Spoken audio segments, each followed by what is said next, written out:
So as a photographer, I feel like you need to have some thick skin. It's a very competitive field of what we do. There's a lot of people out there doing the same thing. There's also a lot of people out there copying somebody and trying to make it their own, which is all right. I mean, to each is their own, right? We all have to kind of find our own way and find our own voice in a sense. But I also feel like there is this need to be able to look back on your work and be like, wow, I have come pretty freaking far. And that's what we're doing today. We're going to dive into some of my earlier photographs, whatever I can find online at least, which I know I have some on Flickr. And if you've been in the industry for a while, you know Flickr's kind of old. So we're going to jump right in, and we're going to look at some of my old photographs on Flickr and kind of pick them apart, I guess. I'm going to do like a self-critique. And if you guys could leave some comments below and, roast me, I'm okay with it. If you want to go check out my new work and see what I photograph now, or if you've been following me already and you want to be like, hey, you've came a long way, your work is great, do that too. Remember to like, subscribe, comment, all that stuff. There's not going to be any real photos at the end. This is just going to be a straightforward video. And yeah, enough talk. Let's dive in. Let's get on the computer. All right, so we're going to go to flickr.com. And I can never spell it correctly. There we go, flickr.com. And we are going to look for my work. I don't even think I remember the login. But let's see. Let's search by name and see what pops up. None of this is mine. So I know there's like people. There we go. I'm going to find it by people. Here it is. So I joined in October 2007. So I actually bought my first digital camera back in 2007. Was it 2000? Nope. Actually, yeah, I bought my first digital camera in 2009, actually. 2007, I joined a local community college and I was doing film classes. Then when my son was born in 2009, I bought my first Canon T1, I believe. I don't know. We'll look. I think there's some metadata in here.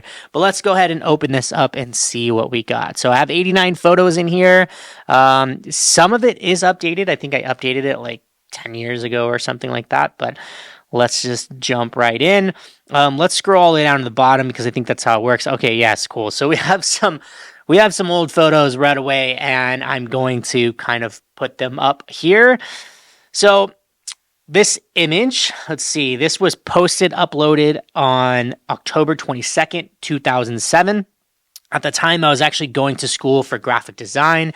I wanted to do composites and that sort of thing. So you'll kind of see where I was going with this image. I did not take this photo. This is actually a photo from a friend, old friend of mine, and he just basically sent it to me so I can do some design work. So we're going to skip this. It's not one of my photographs, but you could see what I was trying to do. Okay, we'll go next. Self-portrait. All right, so this was me in October 2010. Oh, excuse me, March 2010. So this was actually a year after my son was born. I had my Canon Rebel T1i. So it was a T1i. I thought it was a T2i. I was talking to somebody. That was my first camera. I think that's a lot of photographers, at least within my age range. I'm 36. I feel like people who got into it about that time probably got the T1i. I mean, that camera was, for its time, such a great camera. So, yeah, look at this. F9. Oh my God, look at these settings. What was I doing? F9. I don't ever shoot at F9 anymore. I shoot at F8 when I do portraits sometimes in the studio. And if I'm ever shooting like large groups, but I'm a wide open guy. I shoot mostly wide open. So, yeah, this is a self-portrait at F9. Pretty tack sharp. You can tell I had a small light source. I don't know what I was using at this time. It probably was like on-camera flash.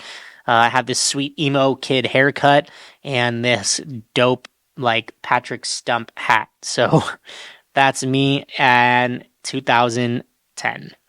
All right, let's go to the next one.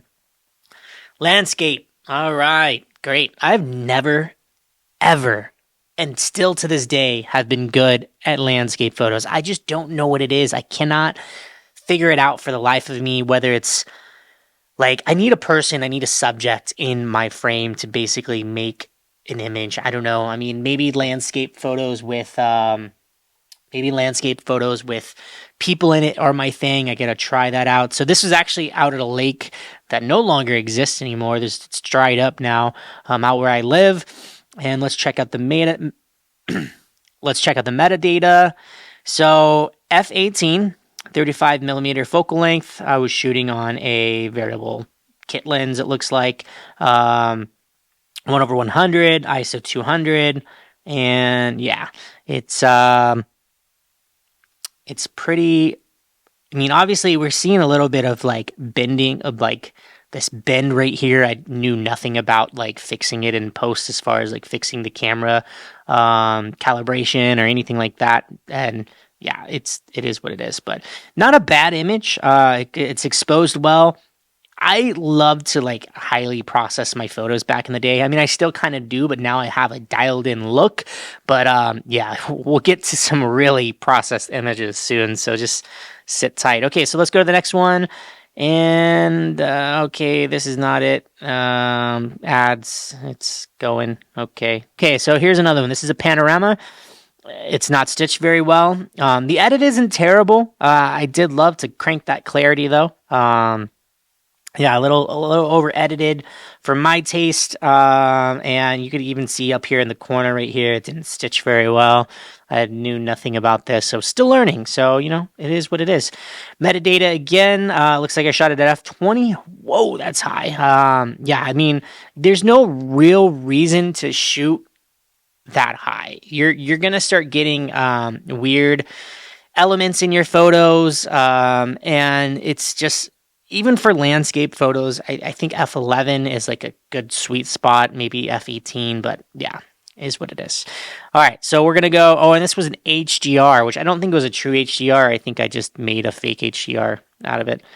This image, I actually really like this image. Like, I remember shooting this. This was actually at a show. The guy in this picture is this dude Redondo, and he was always at the shows and whatnot, and I love this. This was when I was starting to experiment with off-camera flash. This is split lighting, and I knew nothing about lighting patterns or anything like that, so I was just kind of winging it. But this is a solid image, and this is something that I would still happily, other than maybe the border on it. I don't know what was up with me and borders back then, but let's check out the metadata again. Let's see what's it. Oh, there is no metadata on this one. All right, so there's no metadata on this. I don't know why, but it is what it is. I think this is a solid image. I could totally already see my work starting to progress right here. Obviously, I figured out that landscapes were not for me, and I started shooting portraits at this time. Here we go. Now we're starting to see those crazy processed images. Man, what was I thinking? This was that like, there was a trend back in this time where like there was this fake HDR look from like cranking down the highlights, bumping up the shadows, cranking up the clarity in Lightroom, and people were getting these like weird images, and I think I fell in love with that. One of my earlier photography like idols was Joey L. He did this, but not to this extent. I mean, his work is still, and to this day, it's amazing. But yeah, this is my son. He was 2 years old right here. Actually, he was a year old. And let me see the metadata. All right, f13. Like, I guess I didn't know that you could crank your shutter and not your aperture. I mean, I didn't know anything about photography at this point. We're still even seeing some blown out like highlights right here in his arm. This is totally vignetted in Photoshop, I believe. So let's go to the next one.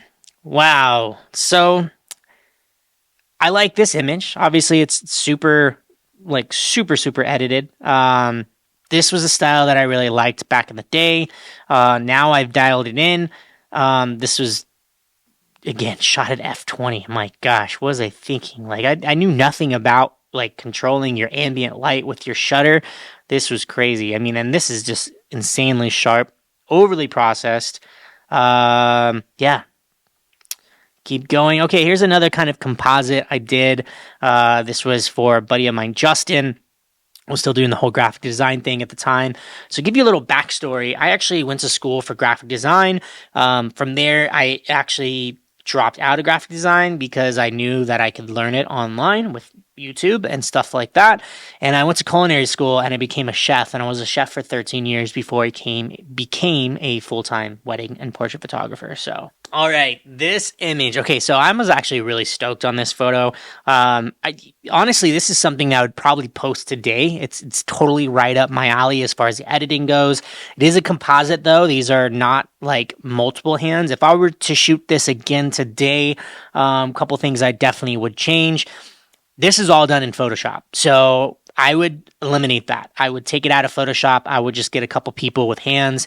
And then I would light this obviously different. It's lit with a very small light source. You could tell by the little highlight in his eye, or the catch light in his eye, I should say. So you could tell it was a really small light source, probably like a panel light or something. I'm not sure. Oh, so this was actually on camera flash. This was the built-in flash on the Canon Rebel T1, and I shot it at f/29. I don't even know that went up that high.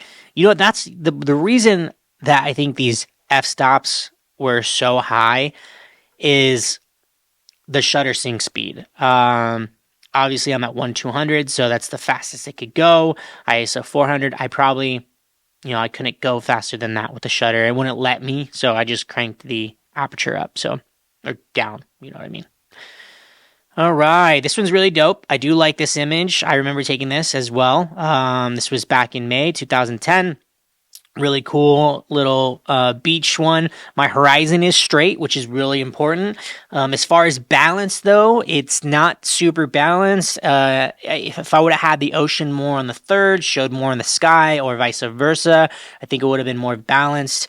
The sailboat maybe off into the thirds, or if it was perfectly centered and then there was the ocean on the thirds, I think that this would have been a stronger image, 100%.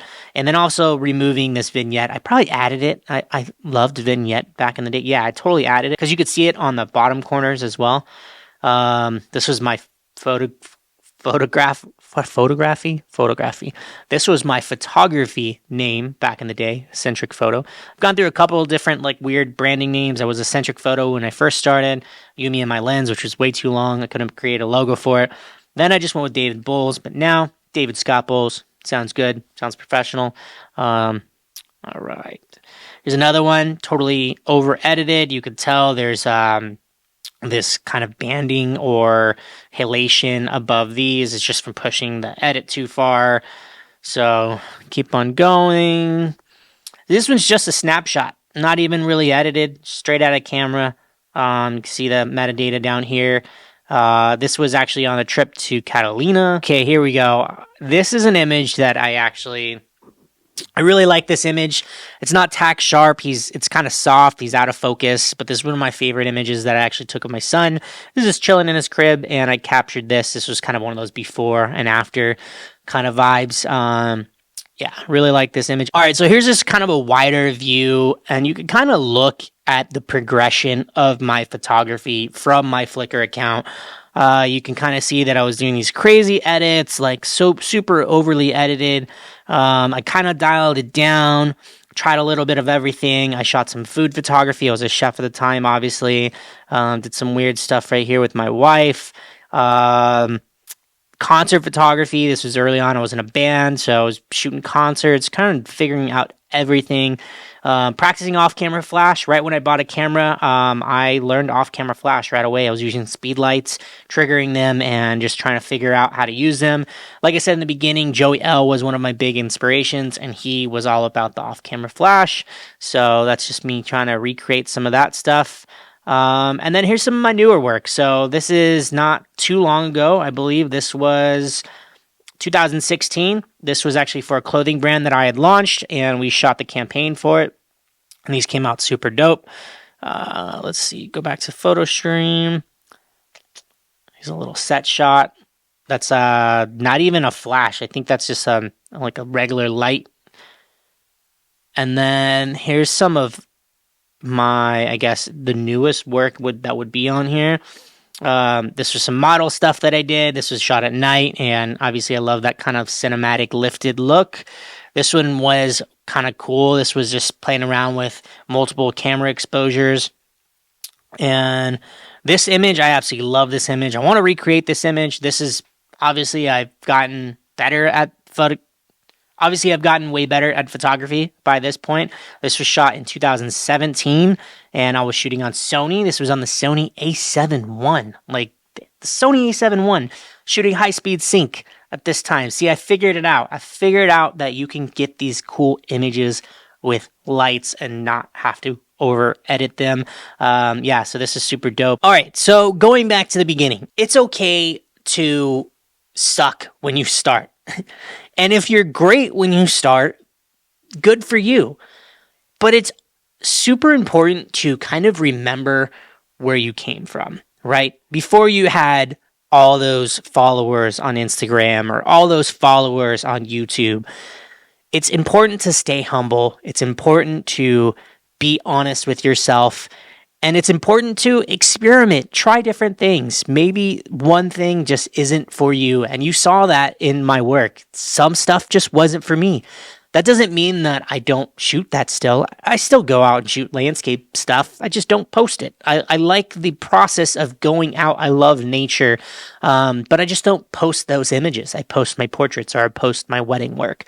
So if you're struggling or maybe you're out there and you just don't know what to do, keep experimenting, find what you love, and just love your work. And people will come. You will find your audience. You will find your voice. And that's it, guys. Remember, like, subscribe, comment. I'll see you in the next one. Take care of yourself.